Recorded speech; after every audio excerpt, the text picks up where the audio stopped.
Hello दोस्तों, स्वागत है आप सबका हमारे यूट्यूब चैनल पे। हमने पिछली क्लास में आपको डाइजेस्टिव सिस्टम पढ़ाया था। इसमें हमने आपको आहार नाल का फर्स्ट स्टेज मुख गुहा तक पढ़ाया था। इसमें हम देखेंगे मुख गुहा से भोजन जो जाता है ओइसोफेगस, वहां से स्टार्ट कर रहे हैं। तो आपने हमारी पिछली क्लास नहीं देखा है तो वो जाके देख सकते। हमारे आहार नल का जो पहला स्टेज होता है वो मुख गुहा होता है, और दूसरा जो होता है ओइसोफेगस यानी कि ग्रास नली। ये जो हमारा है आहार नाल का दूसरा भाग हो गया, ये ओइसोफेगस यानी कि ये रहा आपका ये ग्रास नली। इसमें क्या होता है, इसमें भोजन का पाचन नहीं होता है। इसमें आप याद रखिएगा, इसमें भोजन आता है, इसको हम ग्रास नली कहते हैं। और जिसमें इस ग्रास नली की लंबाई जो होती है, इसकी लंबाई जो होती है 25 सेंटीमीटर होती है। ग्रास नली की लंबाई कितनी होती है? 25 सेंटीमीटर होती है। और इसमें अब मान लीजिए कि भोजन सीधे तो अब आ नहीं रहा है, उसमें क्या होता है, उसमें भोजन को ढकेलने का जो काम करता है उसे हम कहते हैं पेरिस्टेल्सिस होना, यानी कि क्रामाकुंचन भोजन को ढकलने में ये मदद करता है। अब हम बात करेंगे कि ये जो मुख से भोजन आ रहा है ग्रास नली यानी कोशियोफेगस में, क्या वो 100% पच गया है? नहीं, बिल्कुल नहीं। वो भोजन 100% तक नहीं पचा है, तो उस भोजन को हम कहते हैं बोलस। उसे हम क्या कहते हैं? बोलस कहते हैं। अब हम बात करेंगे स्टमक यानी कि अमाशय के बारे में। तो अमाशय में जो भोजन हमारे ओइसोफेगस यानी ग्रास नली से आया है, तो पूरी तरह से तो डाइजेस्ट हुआ नहीं है, तो उसको हम क्या कह रहे थे? उसे हम बोलस कह रहे थे। उस भोजन को हम क्या करते हैं? बोलस कह रहे थे। तो जो भोजन हमारे पेट में, जब हमारे पेट में भोजन आता है तो भोजन 4 घंटे तक रहता है। अगर क्वेश्चन पूछ दे जब हमारे पेट में जब भोजन आता है तो कितने घंटे तक रहता है, तो 4 घंटे तक रहता है।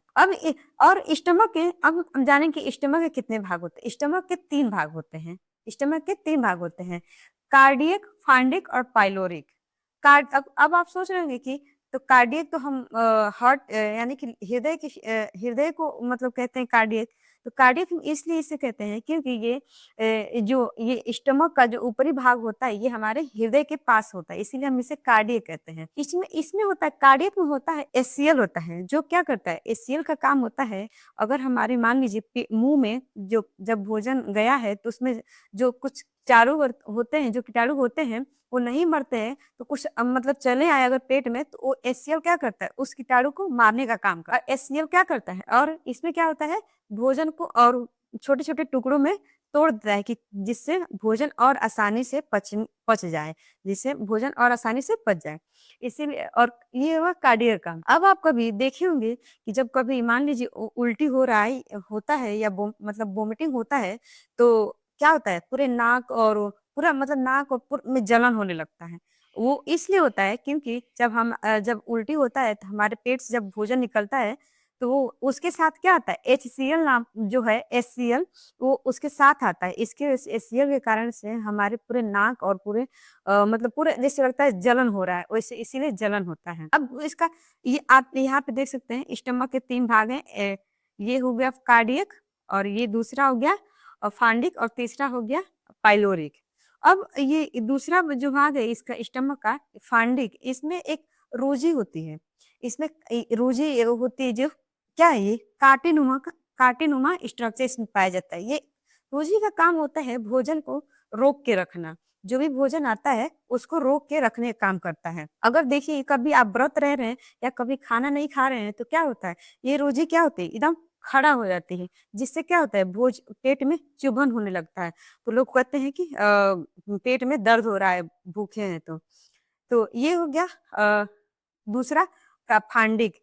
इस यहाँ पे देख सकते हैं, ये कांटेनुमा स्ट्रक्चर होता है जो भोजन को रोक के रखने का काम करता है, और भूखा रहने पे क्या होता है, ये चुभने लगता है। अब इसका ये तीसरा जो है, ये फांडिक पाइलोरिक, सॉरी, तीसरा जो इसका पार्ट हो गया पाइलोरिक।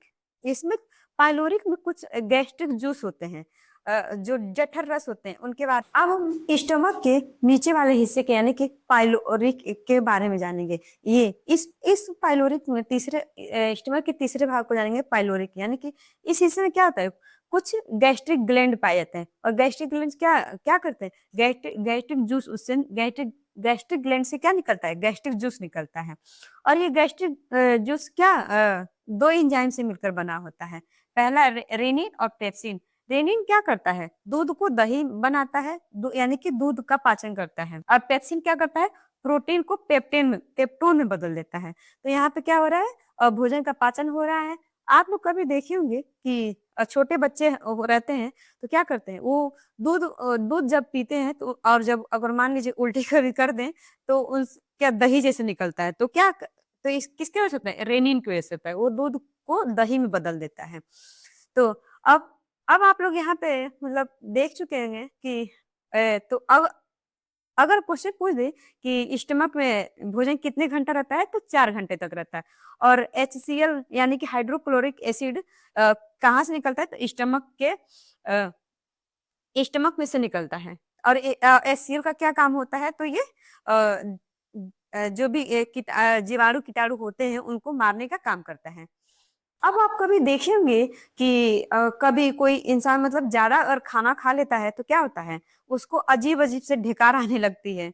तो उसे इसके उसके वो इसलिए आती है क्योंकि जब ज्यादा आदमी खाना खा लेता है तो उसमें HCl की मात्रा बढ़ने लगती है, क्योंकि भोजन को पचाना रहता है तो उसमें जल्दी जल्दी HCl जल्दी जल्दी और ज्यादा मात्रा में आती है। इसकी वजह से क्या होता है, वो अजीब अजीब से ढिकारे आते हैं। अब आपके मन में एक सवाल आता होगा कि जब HCl इतना खतरनाक है तो पेट क्यों नहीं खुद जल जाता।